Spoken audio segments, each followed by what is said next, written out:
Hey, good afternoon, everybody. It is March 22nd, 2023, and we are in the Old Testament today. We are in the book of Exodus, and we are going to read chapter 26. So where are we at in this Exodus story? Well, the Israelites have been brought out of Egypt by Moses. Pharaoh has been defeated. They've traveled a short distance through the wilderness to Mount Sinai, which is where Moses started this journey when God called him there, and God is going to appear to all the Israelites as they're standing at the bottom of the mountain and they're looking up and they see smoke and lightning and thunder and the majesty of God up there. And Moses goes up and God says, all right, here's the deal I'm going to make with you guys. Okay, I'm going to turn you into a nation of people, but you got to honor me, you got to love me, you got to respect me, you got to obey me. And in exchange, I'm going to give you some rules and some laws and some commandments and some things that I need you guys to do. And he gives them the 10 Commandments. Orally, tells them the 10 Commandments, tells them a bunch of other things. Moses comes down from the mountain to all the Israelites and says, okay, here's the deal that God's going to give us. He will be our God. He will protect us. He will lead us. He will guide us. He will turn us into a nation. But here's what we got to do. And he gives them the 10 Commandments and all the rest of the commandments. And the people say, we'll do it. And Moses says, okay, are you sure? Yeah. Okay, so Moses has gone back up to the mountain to tell God they agree. And now we're getting a little more discussion between Moses and God. He's up there for 40 days and 40 nights. And God's saying, okay, good. Now I'm going to give you some other commandments. He talked about the ark. Okay, I'm going to give you these. I'm going to write out these 10 commandments on slabs and give them to you, and you're going to keep them, and this is what you're going to keep them in. And he describes the ark and the mercy seat and cherubim and everything in gold. Today we're going to learn about the tabernacle. What is the tabernacle? Well, it's a fancy word for tent. So this is before there was a permanent temple, they had to have something that they could put the ark in to be God's place, that they could unpack and pack and set up and take down. So this tabernacle tent. And God gives them all the instructions for how he wants this constructed, and they're very precise instructions. Why are they so precise? Well, part of it is he wants obedience, so he wants to make sure that they're going to follow all of his instructions. One of the other things is this tabernacle tent. Well, we said there was the permanent temple. This is a pointer to that. So the precision that's in this temple or this tabernacle tent, we're going to see duplicated and magnified when they build the temple. That temple points to the heavenly temple, the heavenly throne room of God. So that's going to follow that same model, and that's even more magnificent. So part of this is, like I said, a pointer to the temple. The temple is a pointer to heaven.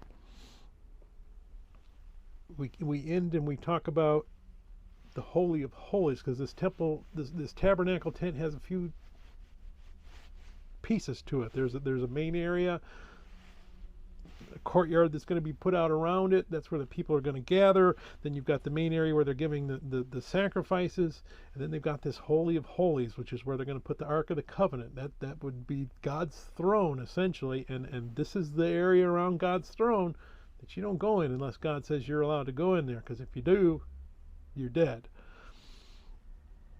There's only actually going to be 2 people allowed to go in there.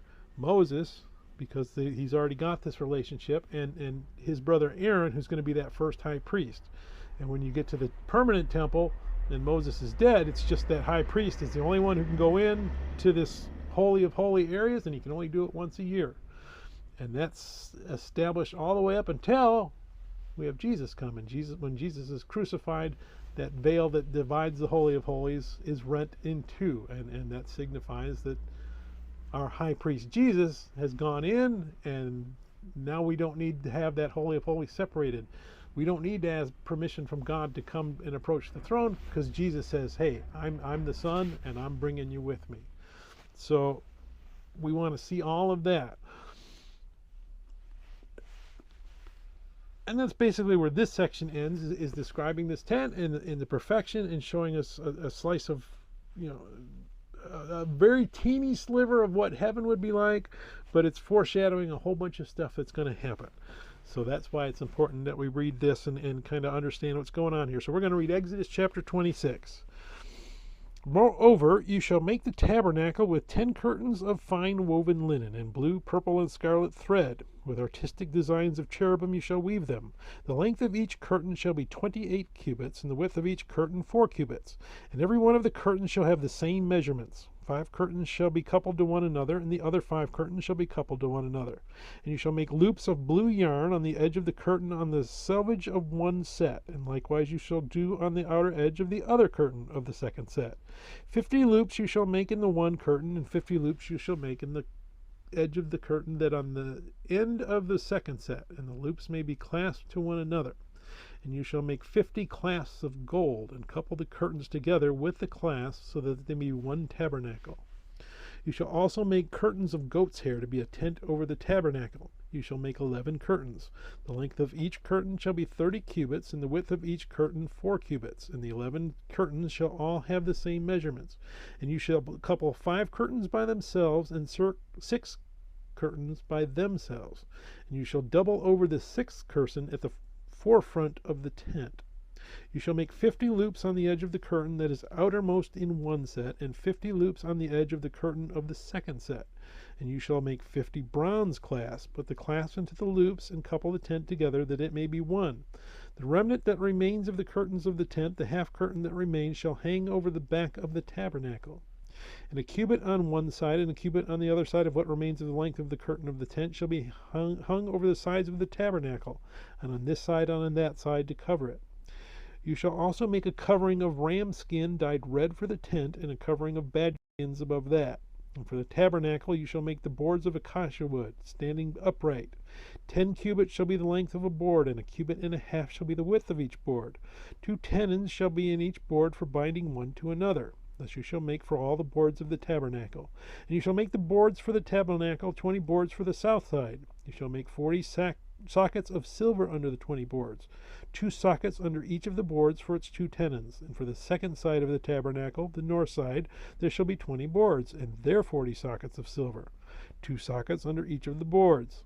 For the far side of the tabernacle westward you shall make 6 boards, and you shall make 2 boards for the 2 back corners of the tabernacle. They shall be coupled together at the bottom, and they shall be coupled together at the top by 1 ring. Thus it shall be for both of them. They shall be for the 2 corners. There shall be 8 boards with their sockets of silver, 16 sockets, 2 sockets under each of the boards. And you shall make bars of acacia wood, 5 for the boards on one side of the tabernacle, 5 bars for the boards on the other side of the tabernacle, and 5 bars for the boards of the side of the tabernacle for the far side westward. The middle bar shall pass through the midst of the boards from end to end. You shall overlay the boards with gold, make their rings of gold as holders for the bars, and overlay the bars with gold. And you shall rise up the tabernacle according to its pattern which you were shown on the mountain. You shall make a veil woven of blue, purple, and scarlet thread, and fine woven linen. It shall be woven with an artistic design of cherubim. You shall hang it upon the 4 pillars of acacia wood overlaid with gold. Their hooks shall be gold, upon 4 sockets of silver. And you shall hang the veil from the clasps. Then you shall bring the ark of the testimony in there behind the veil. The veil shall be a divider for you between the holy place and the most holy. You shall put the mercy seat upon the ark of the testimony in the most holy. You shall set the table outside the veil, and the lampstand across from the table on the side of the tabernacle toward the south, and you shall put the table on the north side. You shall make a screen for the door of the tabernacle, woven of blue, purple, and scarlet thread, and fine woven linen, made by a weaver. And you shall make for the screen 5 pillars of acacia wood, and overlay them with gold. Their hooks shall be gold, and you shall cast 5 sockets of bronze for them. May God bless the reading of His Word, and may God bless you. Bye.